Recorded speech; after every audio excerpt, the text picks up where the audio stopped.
হ্যাঁ ব্যাস সুন্দর। ও হিন্দল দা, তুমি ওই পাটটা একটু যাবে?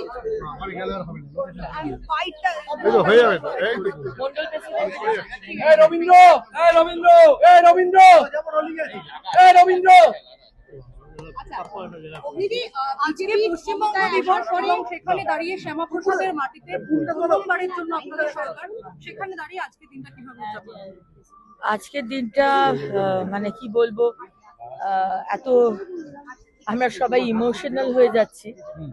আজকে স্বাধীনতার পর থেকে ডক্টর শ্যামাপ্রসাদ মুখার্জির যে অবদান এই পশ্চিমবঙ্গ সৃষ্টির পিছনে, আজকে উনি না থাকলে ওনার যে দূরদর্শিতা, ওনার সংগ্রাম আমাদের বাঙালি এবং আমাদের সংস্কৃতি ঐতিহ্যকে বাঁচানোর জন্য, আজকে ওনার যে কন্ট্রিবিউশন কোনোদিন আগে যত সরকার এসেছে কেউ স্বীকৃতি দেয়নি রাজনৈতিক তাদের দিকটা দেখে।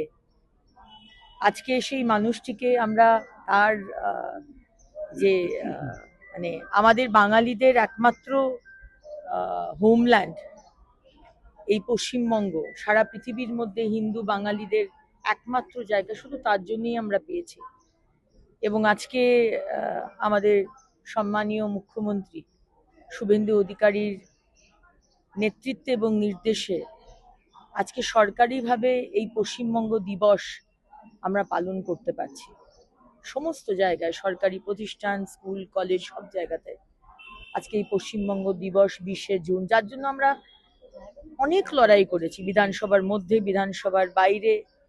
কিন্তু আগের সরকার যে কারণে পশ্চিমবঙ্গ হয়েছিল, আজকের দিনে দাঁড়িয়ে তারকেশ্বরে যে মিটিং হয়েছিল, বৈঠক হয়েছিল, যেখানে একটা ফার্স্ট যে ডিসিশন নেওয়া হয়েছিল যে বাংলাকে ভাগ করা হবে এবং বাংলার এই দিকটা ভারতে থাকবে এবং বাংলার ওই দিকটা বাংলাদেশে যাবে, যে প্রথম যে সম্মেলনটা হয়েছিল সেটা তারকেশ্বরে হয়েছিল। এবং আপনারা জানেন যে আজকে আমাদের যশস্বী প্রধানমন্ত্রী নরেন্দ্র মোদীজি আসছেন, সেই তারকেশ্বরের প্রথম যে সম্মেলন সেটা আজকে উদযাপন করতে এবং ডক্টর শ্যামাপ্রসাদ মুখার্জিকে সম্মান জানাতে, শ্রদ্ধা জানাতে।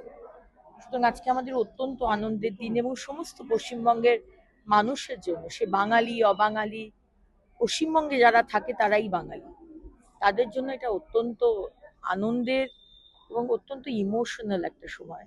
আন্তর্জাতিক যোগ দিবসের জন্য শহর কলকাতা সেজে উঠেছে, স্যান্ডওয়াক দেখতে পাচ্ছি, কার্নিভাল দেখতে পাচ্ছি। এটা কি বিশ্বের কাছে এক নজিরবিহীন ঘটনা হয়ে থেকে যাবে? অবশ্যই, কারণ আজকে যোগ হচ্ছে ভারতবর্ষের সৃষ্টি এবং সেই যোগ সারা পৃথিবীর মানুষ আজকে নিচ্ছে, তার জীবনের মধ্যে অন্তর্ভুক্ত করছে। কি হলিউড বলুন, কি বলিউড বলুন, কি বড় বড় ওয়ার্ল্ড লিডার্স বলুন, সমস্ত মানুষ যারা যোগকে নিজের জীবনে নিয়েছেন তারা জানেন যে কতটা তারা লাভবান হয়েছে।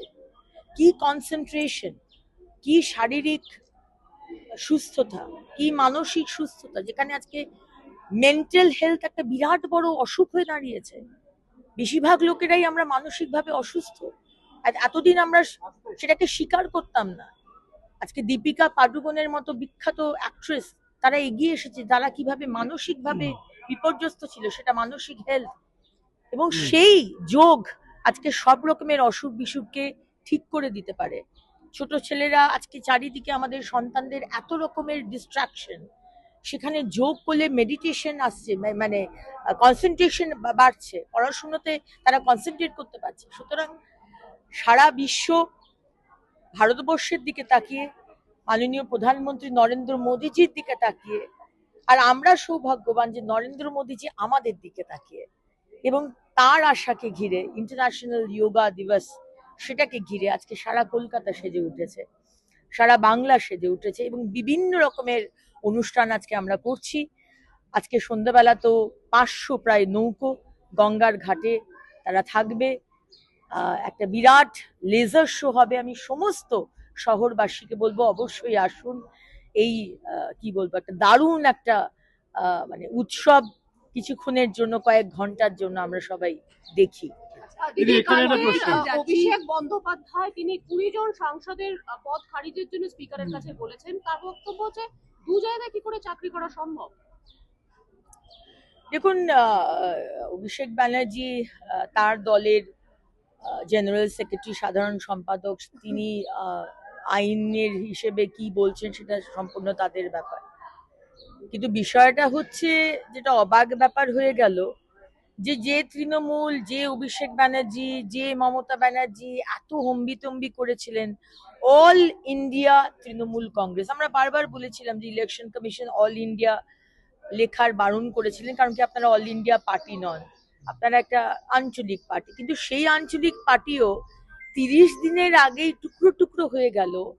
কিরকম দল তৈরি করেছিলেন অভিষেক ব্যানার্জি, মমতা ব্যানার্জি, যে যারা হাত ধরে মমতা ব্যানার্জির সাথে রাজনীতি শুরু করেছিলেন, আজকে তারা মমতা ব্যানার্জি এবং দলটিকে ছেড়ে বলছেন যে তাদের কাজ করতে দেওয়া হয়নি, তাদের কথা বলতে দেওয়া হয়নি, তারা মানুষের সেবার জন্য কাজ করতে চেয়েছিল, অত্যাচারে তারা সরব হতে চেয়েছিল, কিন্তু তাদের হতে দেওয়া হয়নি। আমি জানি না কি ধরনের দল আপনারা বানিয়েছেন, কে কোথায় থাকবে সেটা সম্পূর্ণ আপনাদের ব্যাপার।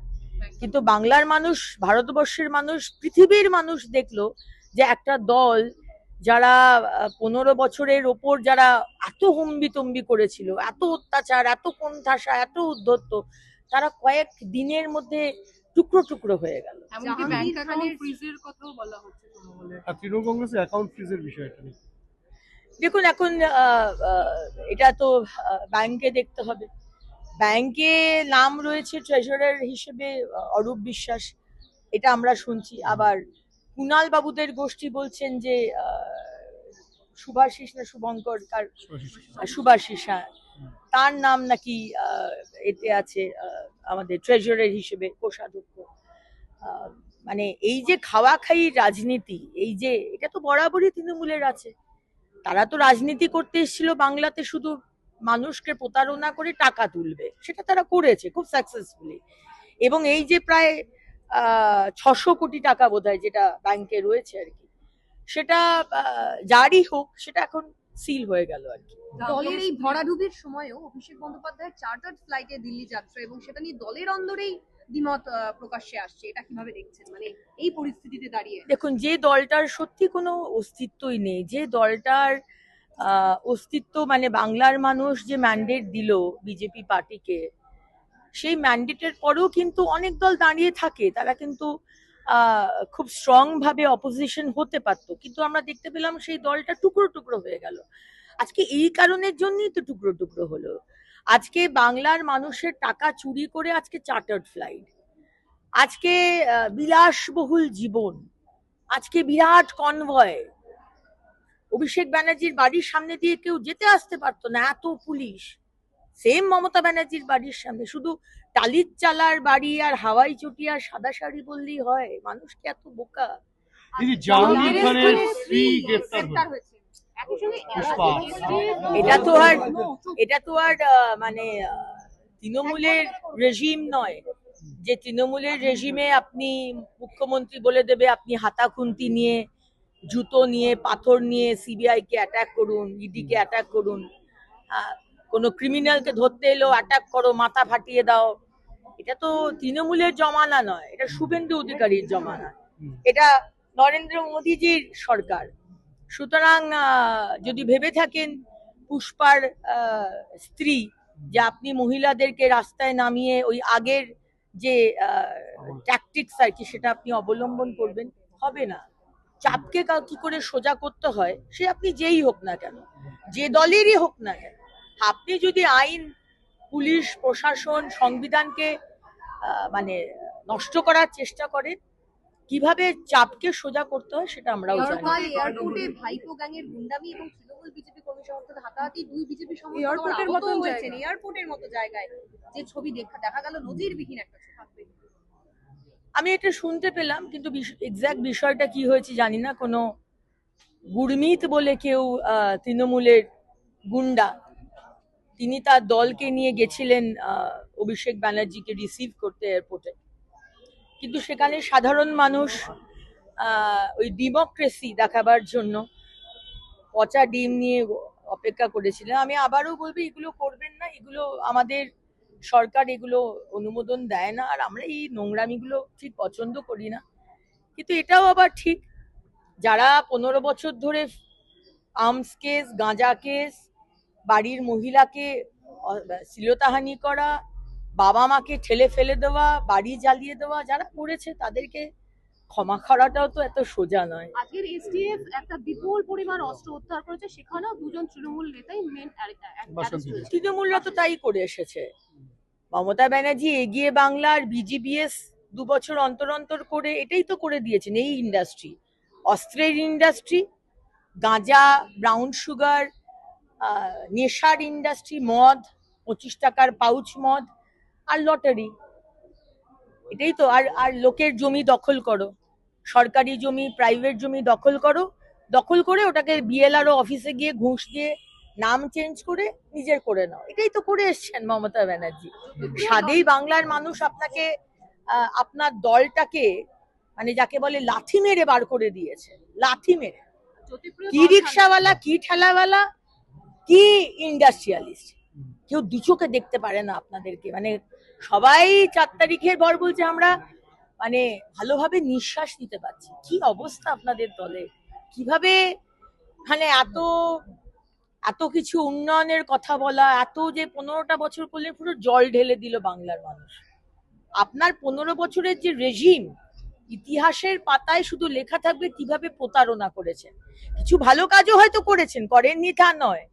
সাদা নীল রং, বাস স্ট্যান্ড গুলো ভালো, যদিও বা সেটা এখন বেগ্রেন্দ্রে থাকার জায়গা হয়ে গেছে, কিন্তু সেগুলো আর কেউ দেখবে না। মানে পুরোটাই যে চুরি, প্রতারণা, মহিলার অত্যাচার, সাধারণ মানুষের অত্যাচার, এইভাবেই ইতিহাসের পাতায় লেখা থাকবে। আর জ্যোতিপ্রিয় দল ছাড়লেন, এর মতো এতদিন ধরে ছিলেন। জ্যোতিপ্রিয় মল্লিক দল ছাড়ুন, বালুবাবু, আপনার কথা মুখ্যমন্ত্রী বিরাট একদিন লাস্ট মুখ্যমন্ত্রী অনেক প্রশংসা করেছিলেন লাস্টের একটি সভায়। আপনি দল ছাড়তে পারেন, আপনার অত্যন্ত শরীর খারাপ আমি শুনছিলাম কাল টেলিভিশনে, কিন্তু আপনি বাঁচতে পারবেন না। মানে আপনি যদি ভেবে থাকেন যে আপনি দল ছেড়ে দিলেন, দায়িত্ব ছেড়ে দিলেন, তৃণমূলের সাথে কোনো আর যোগাযোগ থাকলো, তাহলেও কিন্তু ওই বলে না, পাপ বাপকেও ছাড়ে না, আপনার পাপ কিন্তু আপনাকে ছাড়বে না। কারণ সেই কি বলে সুটি না, ওই গ্রামটা যেখানে ধর্ষণের জন্য নাম করা হয়েছিল, সেখানে তো আপনি নেতা ছিলেন, যেখানে প্রত্যেকটি মহিলাকে ধর্ষণ করা হতো সেই বাম জমানায়। এবং তারপরে যে মাস্টার মশাই যাকে খুন করা হলো, তার খুনের পিছনেও আপনার নাম আসে।